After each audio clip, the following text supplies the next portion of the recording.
Welcome, everybody, to Stay Curious. I'm your host, Mark Marquette. It's always my pleasure to share with you the current news and views and space history going on every day around the world in our very modern world where we depend on satellites and all that is involved with them for our everyday technology and everyday lives. So, today I'm going to talk about the Artemis II mission. I'm going to talk about uh, I'm going to talk about the old school NASA way versus the NASA Artemis way. This is an editorial commentary by myself, and these views are not the officially expressed views of the U.S. Space Walk of Fame Foundation, doing business as the American Space Museum. These are some well thought out uh, ideas to impress upon you, the viewer, that the Artemis program does not have the cadence, the pace, the incentive, or the national uh, backing to do what we need to do, and that is simply um, we are in a new moon race with China. The Artemis program also involves other countries like Canada, so it is truly the Artemis program and the new moon race with China. This piece that I put together has been reviewed by several former NASA Apollo management people and other shuttle people, and something that I've worked on for a little bit. It was presented uh, back in a public forum back in, I think it was November last year. But we are happy that Artemis wants to go to the moon. We are thrilled that they knew the problems of the wet dress rehearsal yesterday, as we talked about that some. My co producer on Stay Curious for almost 1,500 episodes, Marty Winkle, worked on both the Apollo and the shuttle era. And Marty, you correctly pointed out that this is what the tests are for, is to reveal anomalies and fix them so that they don't happen in outer space or in the flight to outer space. But there are some things about this new space race, Artemis versus China, that disturb me. And part of it is, I think, the waste of money and people's work time to have such a tortoise pace to go back to the moon compared to the rabbit hare uh, fast pace of the Apollo era a half a century ago. So there is no doubt about it. China will be on the moon probably before the end of this decade. They have a very ambitious program. Why they will definitely be there is they do not have the politics involved with spending money that is constantly wrangled about in the United States Congress, the main money suppliers for the Artemis program. So China doesn't have anybody wanting to say, no, we're going to stop that program in its tracks and go on to another one, like we have from every president, Republican, Democrat, bull moose, whatever they are. They all have the same agendas, and very few have really wanted to move the needle with the financial money that's needed to fuel Artemis. Okay. Now, before I get started on our little program here, I want another thing to sink in, and I want to sink in pretty deeply here. Okay. Above me is the Earth. And if 1 inch is 1,000 miles, the Earth is an 8-inch globe. Okay, I actually have an 8-inch globe here. You've all seen that. The school teacher uses that 8-inch globe on the front of the desk there from even the 60s. All right. Of course, we got the green screen here wiping out half the continents. But an 8-inch globe represents the 7,920 miles that the Earth is in diameter. All right. So the International Space Station is orbiting the Earth right now at less than 250 miles above the surface of the Earth. If 1 inch is 1,000 miles, that's right, 250 miles is a quarter inch.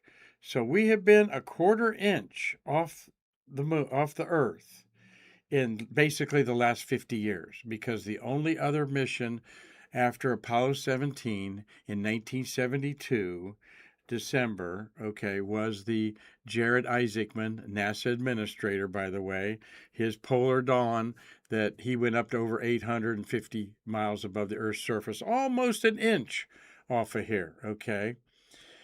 Now, on this scale, 1 inch is 1,000 miles, the Earth 8,000 miles. We've been 250 miles off the surface for 50 years, and that's all, or a quarter inch.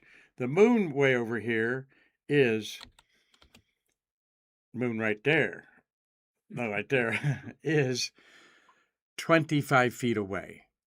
So Artemis II is going 25 feet away from the Earth, and the furthest we've ventured in over 50 years is 200 is a quarter inch off the Earth. I'll give Isaacman the inch that he did at 800 some miles off of here. That's a huge jump from an inch off the surface of the Earth to 25 feet away. And a 10-day mission that we hope goes right and is being done for the right reasons. But to set what I feel is a injustice to what is happening with NASA and its Artemis program is the time frames that things have been happening in Artemis compared with the other space programs of NASA. So let's take a look at that. NASA's past. In May 1961, JFK says we're going to the moon. All right. 11 years later, we had the last mission to the moon. From President Kennedy's speech that will be told 1,000 years from now, just like Et tu, Brute of Julius Caesar's dying, 2,000 years ago, this will be remembered. But this span from the dream to the end of the dream was 11 quick years. During those 11 years, NASA and its team of contractors invented human spaceflight as we know it today. Okay? They built and flew the one-man Mercury mission 6 times. Built and flew the Gemini 2-man mission 10 times. Built and flew 11 times the Apollo spacecraft, landing on the moon 6 times. Okay, and one, of course, Apollo 13, a successful failure. This was all done with the commitment of 400,000 people, 20,000 companies, and a dedicated NASA workforce. Many of them have been my pleasure for Marty and I to interview on our Stay Curious program the past nearly 6 years. That's why we call you national treasures, space workers. You did something that doesn't translate into any other part of society except going to the moon. Now, there's been a lot of spin-offs, all right? And yes, some of the assembly line techniques and categorizations and so forth have filtered into the American and, in fact, the entire world workforce disciplines. But this is something that was done with a lot of American pride.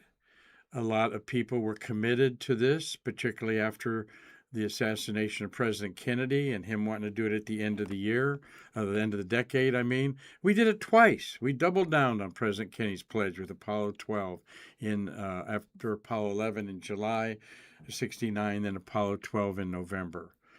This is a can-do country.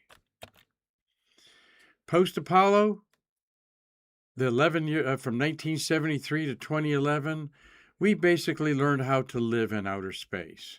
We learned about engineering. We learned about science. We learned about the politics of space. And we created a lot of international partnerships. Though on the surface of the Earth, Russia and China and America are at odds with each other over the Ukraine war, just for example. In other countries at war with us in a trade war, so to speak. At the International Space Station, we have gotten along with the Russians. We've gotten along with 20-some countries up there. It's been an incredible international science experiment, if you will. That why the ISS hasn't gotten the International Peace Prize, I don't know, except that they give it to people, not individuals, but a lot of individuals have been part of this. After Apollo's 11 years from Kennedy's declaration to the end on 17, we continued with Skylab. 4 missions there. There was 3 Skylab space station missions. I don't know why there was 4 we were thinking about, so that's incorrect. But yes, 3 Skylab space missions. All right, and a 4th Apollo flight with the ASTP. All right, 1 Apollo Soyuz mission with Russia there. With Russia, in 1975, we celebrated the 50th anniversary of Americans and Russians shaking hands and living in space. But that was just the icing on the cake. It was the training that these Americans and cosmonauts, American astronauts and Russian cosmonauts did. The year and a half of when they all trained in each other's countries and got to know each other's cultures. That was the true benefit of the handshake between Tom Stafford and Alexei Leonov in July 1975. We did 134 missions flown. Of course, 135 launches, and Challenger didn't make it. But 134 missions flown. We lost Columbia, but that was a very successful mission with the data in 2003 being transmitted down. The Skylab space stations, the Apollo Soyuz missions, 134 missions, 25 years on the International Space Station is what we've done in this stretch from 73 to 2011. Over 290 people from 26 countries have been to the International Space Station. That is the beauty of the big and wonderful orbiters of the space shuttle program, was they could take people from countries that couldn't afford to have their own space agency. And this was all done within predicted costs, sort of, and predicted schedules, with tragedies thrown in between, okay, that we had to overcome, using a well-planned program executed in a step-by-step walk-before-you-run approach.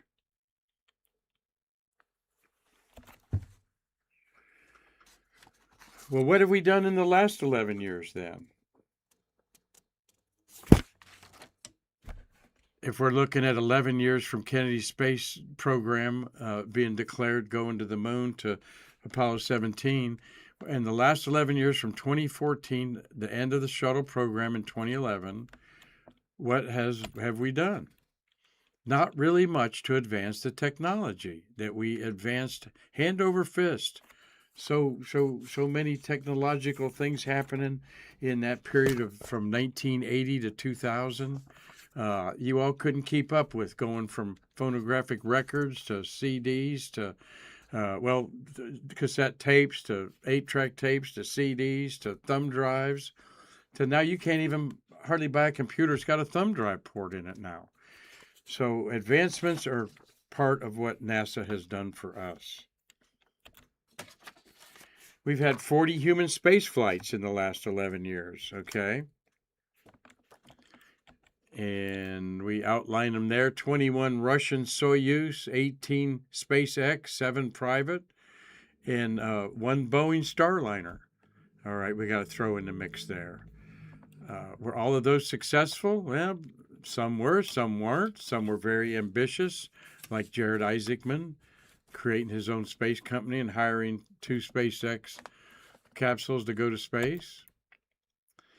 So what are we planning for the next 11 years, looking at this time frame to 2036? Return to the moon? This is what the dreamers want to dream of. And just like the Apollo dreamers, like Marty here, working on the Grumman lunar module for many years, that was a concept that was behind, just like the lander for the Artemis is behind. So I have every confidence that we can create a moon lander in time to maybe beat China to the moon. But will we? It's going to take a lot of money, a whole lot of money. Let's look at the Artemis program. Would you believe it was approved in 2017? Okay, now this is 2026. So this is 9 years ago. I'll give you 8 years ago, 2025. With these elements, NASA would provide the Orion and Space Launch System, okay, the rocket to take us to the moon, and the spacecraft that was the mothership, all right. And we all know Artemis is just the space shuttle's fuel tank and solid rocket boosters on steroids, okay. And how smart is it? There's going to be no foam hitting the capsule because it's on top. That was a big error, a shuttle that we didn't have. We had the crew and the orbiter in an area where things could hit it on the way up. Well, the only thing that's going to hit our Orion on the way up might be a flock of seagulls. All right. So hope that doesn't happen, but they're prepared for that.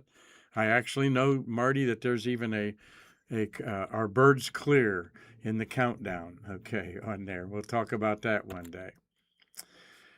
In 2017, 8 years ago, Artemis program was created. SpaceX was going to provide the human landing system 8 years ago. And there we have it on the moon with an elevator, 200 and some feet tall, an incredibly complex machine that has been delayed now after a couple failures in Earth, and it's never made it completely around the Earth. They haven't flown one to do that yet, but we know what's going on with that, or do we?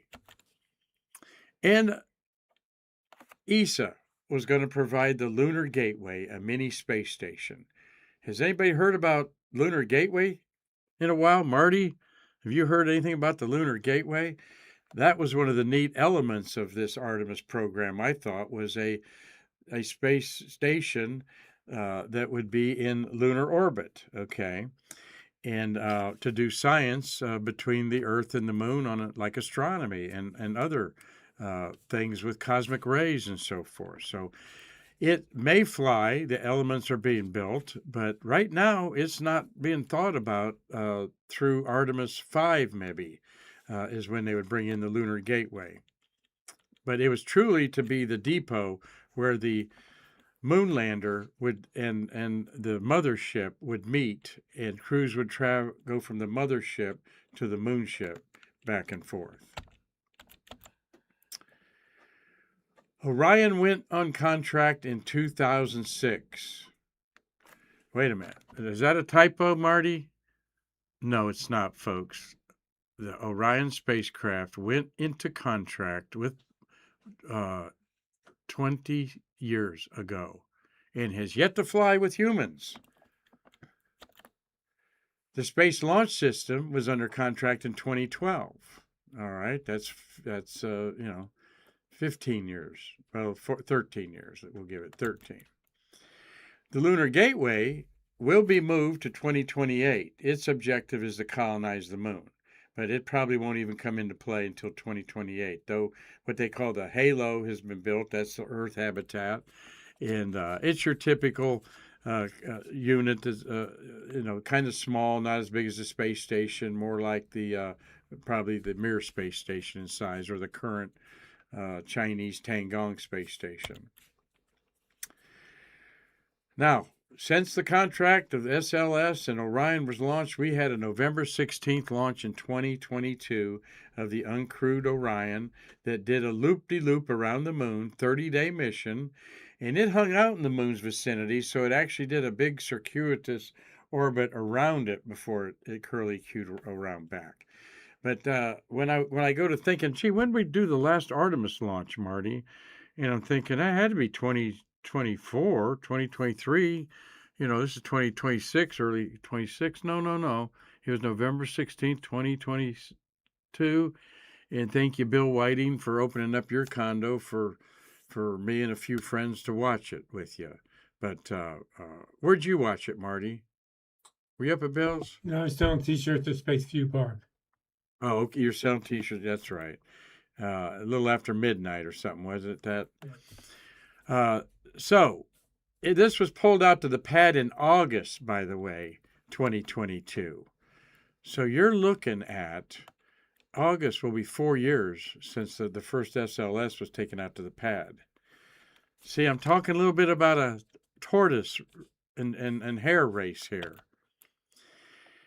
The flight was uncrewed. I love the picture from the GoPros there, actual photograph at the end of the solar panels. I'm glad we're taking solar panels for energy.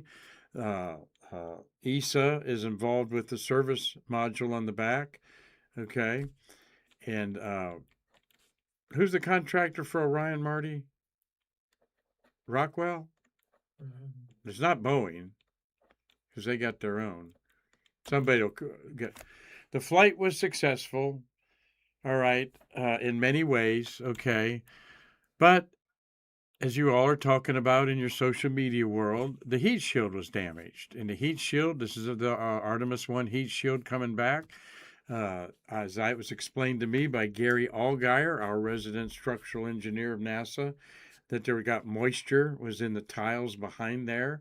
And of course, when it got heated up, water expands and like a big water balloon burst off some of it. Still, it was a successful reentry. But has this been fixed?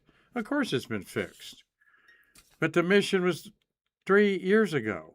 All right. Here's our beautiful crew that's going to risk their lives on what is not an orbit of the moon, not landing on the moon. They are going in a big U-turn around the moon. Okay. And this has a comment that at Spacecom last week, from Wednesday through Thursday and Friday, I talked to maybe over 100 individuals at my booth. Well, more than that, but not all of them could I ask this question. From 35, from 15 years old maybe to 55 years old, I asked these people that were at a space conference with their booths and so forth, what's your impression of the Artemis II profile going to the moon? Is it going to land? Is it going to orbit? Is it going to do something else? Only 1 in 5 people could tell me it's not orbiting, it's going on a free return loop around the backside of the moon. Most people thought it was orbiting the moon. All right, I'd say 3 out of 5 said it was orbiting the moon. The other one person thought they were landing on the moon. And this is out of over 100 people I asked, from lunch to people coming up. What do you think about Artemis? What do you think it's going to do? It's going to orbit the moon. It's going to land on the moon. No, it's not. All right. And shame on NASA for not emphasizing this. It's in their literature. It's there. Okay. But typical NASA, the tagline is the furthest humanity's ever gone from the Earth on this mission. Well, they have to go that far for the celestial mechanics to work, for them to have a free return back, because the motor on the Artemis II vehicle is not powerful enough to slow them down to get into Earth to moon orbit and get them out of moon orbit. That's the next block that's going with Artemis III, block 2 of the Orion, built by Lockheed. Thank you, Marty. So again, around the moon is a 10-day loop around the moon. And I was appalled at the people that have a booth that we want to go to the moon. Our team is the best. We've got the best engineers. We've got the best insightful AI machines working for us. And we got the best investment counselors over here to take your money so we can fulfill our startup here. This is what Spacecom was a lot like to me, a constant AI show of positivity for what we can do things, but needing a pile of money to do it. And everyone's got talent. Talent is everywhere, all right? It's like being a musician in Nashville, okay? You ever been to Nashville? There's 20 clubs on their main drag that's got 24-hour music going on there. That's how many musicians are looking to make it big down there. But not to digress, but to just emphasize that we don't have a program, an architecture that is like the Apollo architecture of walk before you run. Don't take risks that can kill people.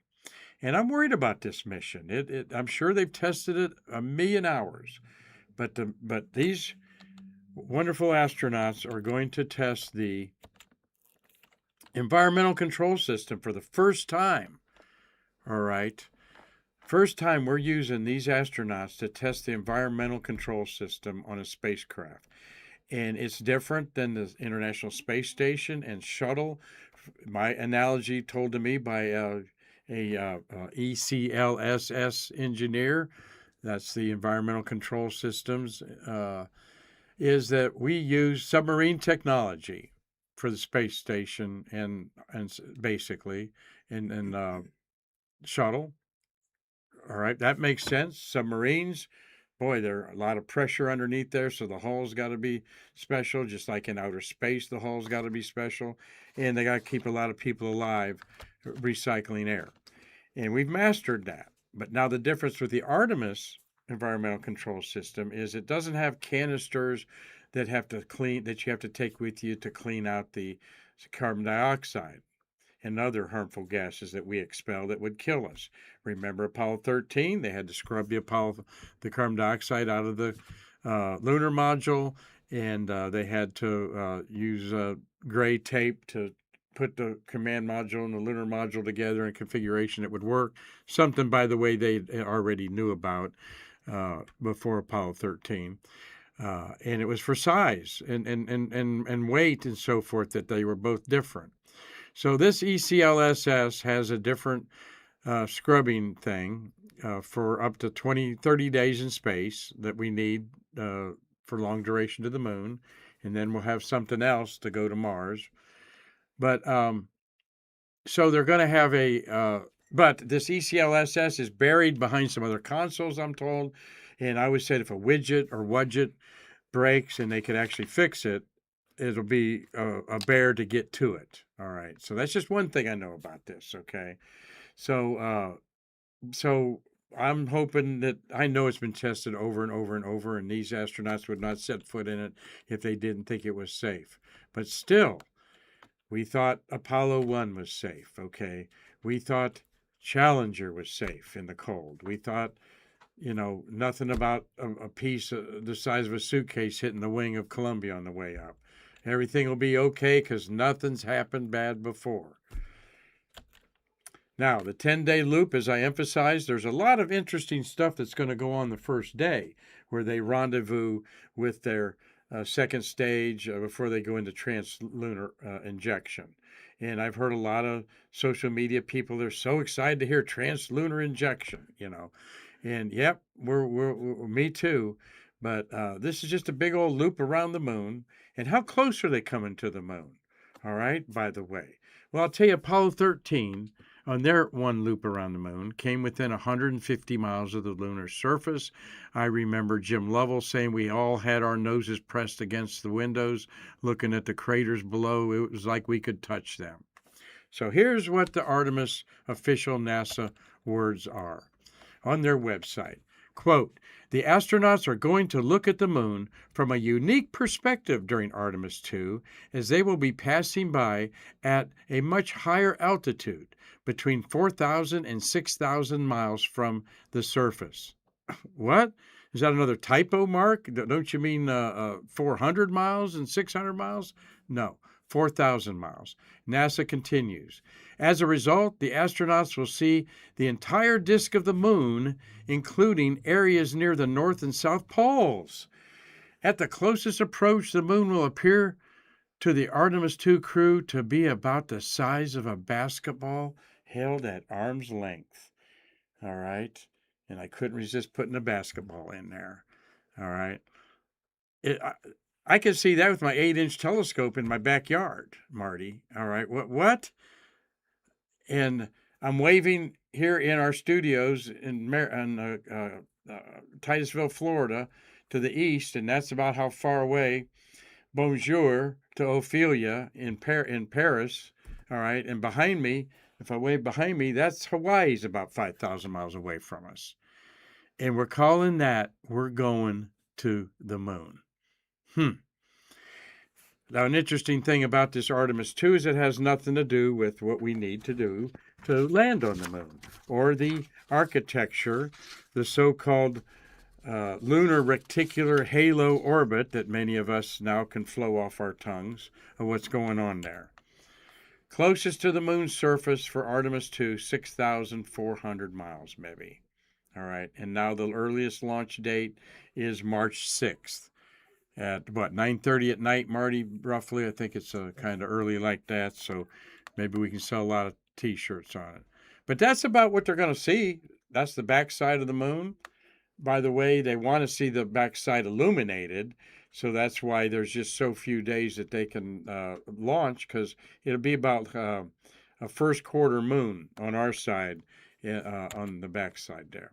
Well, let's quickly look at the Artemis III mission. Everything goes well, we hope, with Artemis II. And they come back to Earth, and they've logged in. They're 5,000 miles further away than their Apollo 13 mission was.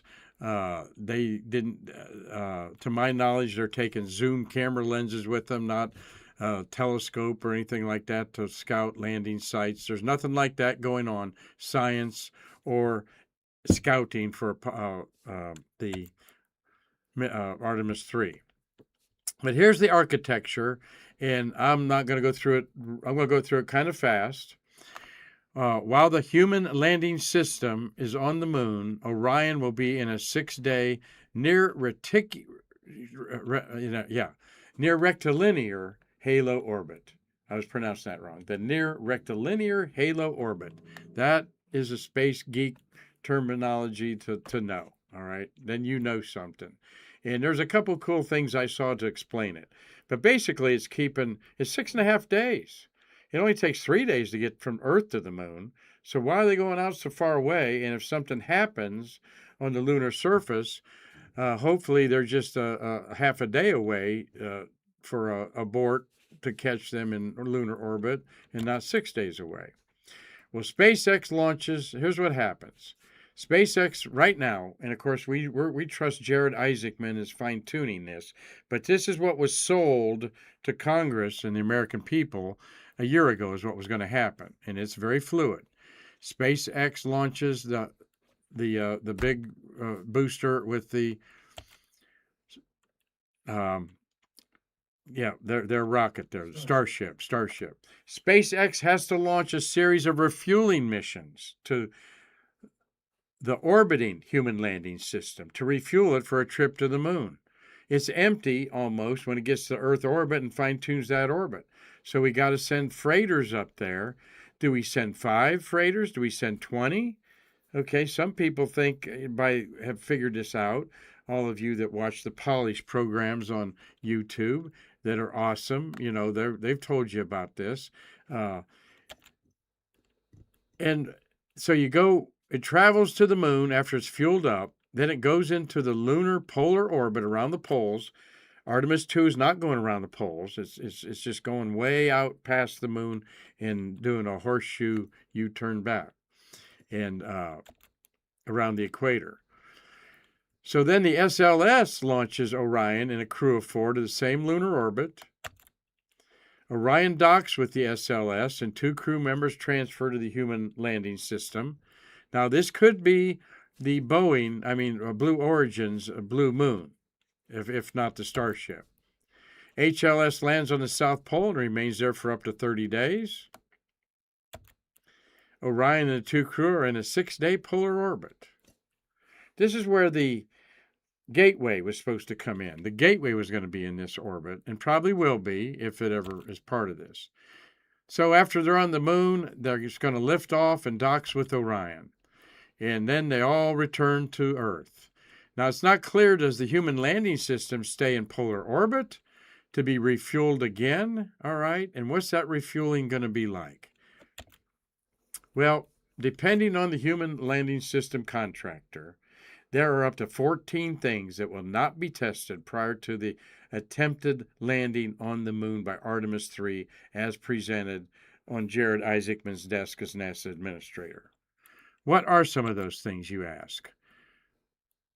By the way, Apollo 11 only had one, Marty, unknown, to conquer the actual landing and putting boots on the ground. 14 things will not be tested prior, and I'm going to review a few of these. It will require an unmanned flight to the moon and back to demonstrate the system readiness for a crewed mission. So we're going to have to do that. Okay. Now think of the time frame that we're talking about, where China has announced to the world they will be on the moon by the end of 20 before the end of this decade, before 2030. I think it's going to happen in 2028 from inside people that have been to China telling me how well prepared and training that is going. All right, let me get that. All the risks will be potentially addressed and changes made accordingly. I have confidence in that, okay? I have confidence that we can do this with the Artemis system. But do we have the time to do it? And is there an urgency that we do beat China to the South Pole? If they're there, could they scramble the signals that in the sky that we need for our radar to land? I don't know. There's a lot of spy versus spy stuff I don't know about that might start happening on the moon. But a safe demonstration of the complete flight profile should be verified to maximum crew safety. Yet we are jumping from Apollo 2 to a crewed Apollo 3 to land on the moon? The Artemis program challenge presents an extreme high-risk, high-tech architecture, and this is contrary to the NASA-proven historical step-by-step approach. And here we get into some of these 14 things. Cryogenics have never been transferred in orbit in this manner or at this scale. To date, we have transferred about a teacup, about a coffee cup size of liquid hydrogen or oxygen in the payload bay of the shuttle. And some experiments like that have been done on the space station. But we've not transferred thousands of gallons like it's going to be necessary, or hundreds of gallons, or even 1 gallon. We've not even transferred 1 gallon of cryogenics in space yet. Now, we think China has. We think China refueled last year a geosynchronous satellite that went errant because a satellite went up to it, stayed for a while. When that satellite left, within a week, the satellite that hadn't moved in years started moving around. Techniques are under development, but provides significant potential schedule risks. Cryogenic boil-off is another unqualified risk. You all know a little bit about these sub-zero, 350, 400 below zero fuels boil off. You see them on the side of the rockets as they fuel up a Falcon 9 2 or 3 times a week here. The lunar orbit rendezvous, docking, and long-term operations represent unknown risks. Just going over pole to pole has not been done in a heavy spacecraft like the Orion. And what did we find out when the Apollo 11 went over magnetic mass concentrations of gravity, not magnetic, but mass concentrations of gravity over the moon that we hadn't found yet? It was 3 miles off target, 2.5 miles from where they wanted to, Apollo 11. That in itself is an incredible, not talked about enough story of the great skills of that team of Armstrong and Aldrin to land without even seeing what the landscape they've been training on for 2 years. The South Pole generates many unknown risks, like I said. Most Apollo missions landed close to the moon's equator. Apollo 15 way north, and also Apollo 16 were a little bit off the equator. Of course, in the Artemis versus China race, the missing piece is the human landing system. We need a simple and efficient system like the Apollo lunar module, all right? I think that the Blue Origin Blue Moon provides that for us, okay, in a way. And, of course, we've talked on our show about these intuitive machines and other companies that have successfully landed on the moon for a while when the height of their vehicles is so much ratio out of proportion from the landing width that they fall over. So look at the Blue Origins going back to the big wide leg spread there. Can Artemis return to the moon before the Chinese target date of 2030? You know, I'm a proud American, and I say yes, okay? We have the American flag on every set that we've done, Marty, haven't we, on this Stay Curious? We're the American Space Museum. And in my opinion, there's nothing this country can't do with the right amount of resources. And those resources are just not people, but money. And the people have to be people that are engineers, not people that are like the MBA-ism that some companies are being criticized for the bottom line being more important than the hardware safety and integrity of achieving what you want to achieve. So, can NASA return to the moon before Chinese? They're targeted 2030. What do I really think? Probably not, folks. And I think America's in for another Sputnik shock because they could do it maybe next year. We don't know. We're talking about a communist country, okay, that has lots of military resources and might. Everyone knows the high ground in a military battle is what everybody wants, and what higher ground could you have than the moon? Well, it's 3 days away, you say. Is it? I don't know what kind of lasers have been developed or things like that that might take 5 minutes or something to hit a target from Earth to the moon, 250,000 miles away. But it's a serious issue going on that is not talked about enough among the American public. It is not understood enough by the American public. Okay. And that's my editorial comment is, why is it taking so doggone long? All right. Artemis, 12 years on the drawing board. The Orion spacecraft contract given out 20 years ago. It's not even flown, crewed people yet. And yet you got the fact of the Apollo era. We put from July 1969 to December 1972. Okay, that's 3.5 years. We put 6 spaceships and 12 men on the moon. All right, with a near disaster that we laid down for over a year. Okay, with the Apollo 13, and so we can do it if we want. And by the way, Marty, may I point out that your wonderful Apollo era that landed on the moon 6 times in 3.5 years, they did it with a slide rule. They did it with a slide rule, folks. All right, not a computer. The best computer was inside the command and lunar module, but you know what? Buzz took his slide rule with him. All right. All right. And so that was a rabbit's pace to go to the moon, not the snail's or tortoise pace that we're doing now with computers, AI, everything at your disposal. And we've launched one unmanned Artemis, and we're fixing to launch another one 3.5 years apart. Okay.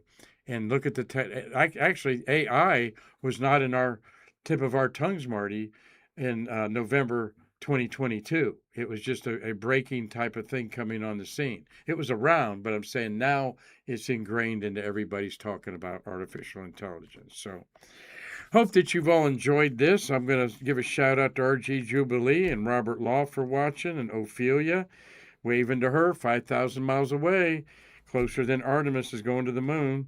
DKS 13827. Great to have you on board. Tom Celentano, Carlton Bailey, Mark Thel, Gary Gerald, Mostly Park, Rotten Piranha, all right, Tom Usiak, Doug Forrest, John the Beagle Dad, CT Cubing, CE Seb SN-Y3F, okay, and Michael Bruno. Hope you all enjoyed this bit of a commentary. It is my own personal opinion based on, I hope, enough facts that fuel you. But I think the biggest fact that you need to go away with is in over 50 years, this over here, this Earth over here, if it's an 8-inch globe, we have been only a quarter of an inch off of it in a half a century. And we're jumping over here 25 feet away in March. All right. So God bless the crew of Artemis II. And thank you all for watching. Marty, if there's some appropriate comments or questions, I'll be happy to have you get on that golden microphone. One comment by Carlton Bailey. Any idea what the safeguards are in place internationally to keep China from claiming the moon for themselves? No, I don't. I do know. Yes, the space law goes back to 1967. We have signed the Artemis Accord. All right, that's what the Artemis Accord is all about. Some 35 nations, some that have never even flown an airplane, probably, are part of the Artemis Accord that says that. Okay, who's not signed the Artemis Accord? Russia and China. And I'm not sure India has. Somebody, Jokums, do you know if India has signed the accord? Those are the four spacefaring nations right now. And I can't wait for India to put humans in outer space. I think that may happen next year for sure. And then they'll want to go to the moon and Mars and beyond. By the way, Mars, on my scale of 1 inch is 1,000 miles. Mars is about 1 mile away, over 5,000 feet away. On a scale of 1 inch is 1,000 miles. Saying Mars is at about 60 million miles away when it's close. Yes, Marty. Oh, okay. Good question, Carlton Bailey there. So, and I guess I'll look back and see if anybody says, Mark, you're full of horse manure. Nobody said that, Mark. All right. Well, thank you all for indulging me. Again, this is a program that has been in the works for really about 6 months, and we wanted to present it in a different way, but in light of what's going on with Artemis, and we want a successful mission. We are pro Artemis. We want to go back to the moon, but my gosh, there's a lot of people that have been paying their bills for the last 8 years around this place talking about Artemis, okay? And when you've got a cadence of launching missions over 3 years apart, I'm not sure what's up with that. And my final comment is this. Maybe there should be a congressional investigation into this. I didn't say this earlier, but in 1966, I think, the Ranger spacecraft was a kamikaze satellite that was launched for Atlas Gina rocket to the moon, and it had 5 cameras on it that were going to send back pictures until it crashed in kamikaze style. The first 6 Rangers failed, and George Miller, spelled like Mueller, George Miller was before Congress explaining, why did you just waste $1 billion? 0 for 6? What are you guys doing? What's wrong? And he says, we'll get back on track. And Ranger 7, 8, and 9 were very successful, and importantly showed us craters down to the size of a nickel on the moon. All right. We didn't know that until these missions. So, and it was to help us scout the moon for the Apollo missions. So I'm hoping that Mr. Isaacman, our NASA administrator, who's been to space twice, I hope that he takes a stand. Marty, you sent me the speech from the cabinet of President Trump, Secretary of War Hingis, something like that. That's how you say his name. That he boldly said that we're going to be the leaders in space. And he did say the high ground of space is what we need to control. Okay, and we might be doing that with unmanned missions. Okay, but as far as the manned missions, I think we're way behind China. Yes, Marty. He said actually that we need to, like all infantrymen know, you have to control the high ground. The high ground in this case is the moon. Yep. Yeah. There you go. Our Secretary of Defense / War in this cabinet is saying that, and maybe if he was in another administration saying that, I don't know if it'd be any different. Okay, but the point is, we're in a space race. It was such a underlying current of my growing up in the 60s. We had to beat the evil Russia to the moon. All right, but you know what? I think Marty and I have talked about this before. Half a century later, we beat Russia to the moon. Half a century later, does it really make any difference? No, because like astronaut Jack Schmitt says, we squandered the opportunity when we had the world at our feet in thinking we were the best technological thing going. We squandered that opportunity. And with that opportunity, maybe we could have made a bigger impact into some third world countries that fell to communism and so forth. So don't know. But again, thank you all for letting me share this commentary on Stay Curious today. And tomorrow we've got a great guest, first time guest that I think will probably be repeated, Jeff Wheeler. Marty knows Jeff Wheeler, worked on the shuttle, and he'll be sitting here. And then we're going to have Jim McDade sitting beside me here. Jim, hope you're watching today. He's on the Space Coast. Jim is a big social media influencer on Space Hipsters and others for years, and worked at Huntsville he lives in Huntsville and he worked in the business. And we'll find out how on Friday.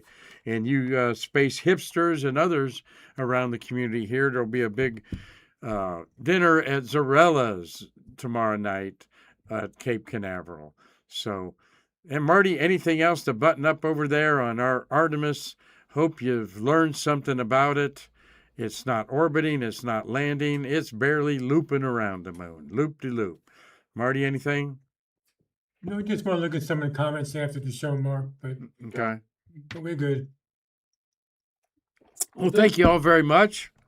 And I welcome you to sit here someday, Steve Jokums, and I'll put the commentary up there, and you all can give your opinion on some things in space. But after all, I am all about a vigorous and educated debate with people about our American space program. And we must find the permanent funds in our U.S. Treasury, not the 1/2 cent of every dollar, not $28 billion for NASA. When I saw on the news yesterday, 14-some billion dollars in military aid being shipped off to Ukraine or wherever it's being shipped off. That $14 billion is what Artemis needs, okay? That's half the NASA's budget. You give them that, then we are building an HLS that we can beat China to the moon. And I hope we do, and I hope you write your congressman about this serious matter in American politics, the lack of support and enthusiasm to return to the moon, just like we did 50 years ago. Until tomorrow, with a new guest, Jeff Wheeler, I'm Mark Marquette saying we can't wait to see you in our museum or around these here parts, even around the moon, to bridge the space between us.